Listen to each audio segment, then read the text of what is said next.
to test the null hypothesis where the population proportion is 0.40, that the population proportion equals 0.40. The test statistic is a z-score that measures the number of standard errors between the sample proportion and the null hypothesis value of 0.40. If z is equal to 0.8, do the data support the null hypothesis, or do they give strong evidence against it? So for this, we need to do one calculation. We're going to take this z value, so 0.8, and if we multiply that by, if we multiply that by 5, we will get the value that we have here as 0.40. So multiplying 0.8 by 5 gives us 0.40.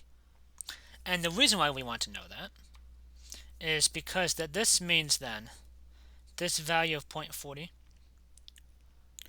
this would be within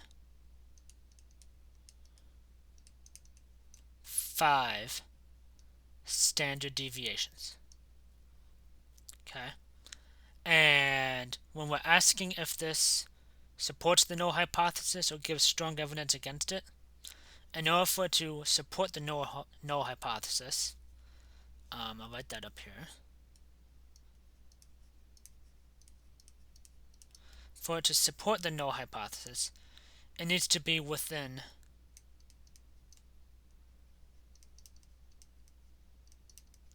2 standard deviations. This would be for a 5% level of significance, or the alpha is 5%. So the way that we would write this particular conclusion out would be, let's see, since the test statistic is more, since the test statistic, I should probably know what that is, z is 0.8, is more than 2 standard deviations away. Right, we know that because it's 5 from we calculated. Since it's more than 2 standard deviations away from the mean, the data gives strong evidence against the null hypothesis. Okay? And it's against due to the fact that it's more than 2 standard deviations away. Okay? In order for it to actually support it, it needs to be less than 2 standard deviations away from the mean. This one gave 5, which is more than 2, and because of that, it's against the null hypothesis. And then, based upon that, then we could then just say then that the data gives it that strong evidence against that null hypothesis. I should probably note, due to the fact that this gave the test statistic as a z-score, that meant that the mean from that z-score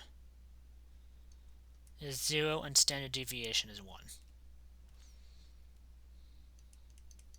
And I should probably write that 0 so it's legible.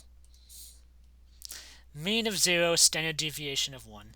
So because this was 5 times the test statistic, you have to multiply by 5 to get the null hypothesis. This will be 5 times that standard deviation, which is then greater than that 2 standard deviations.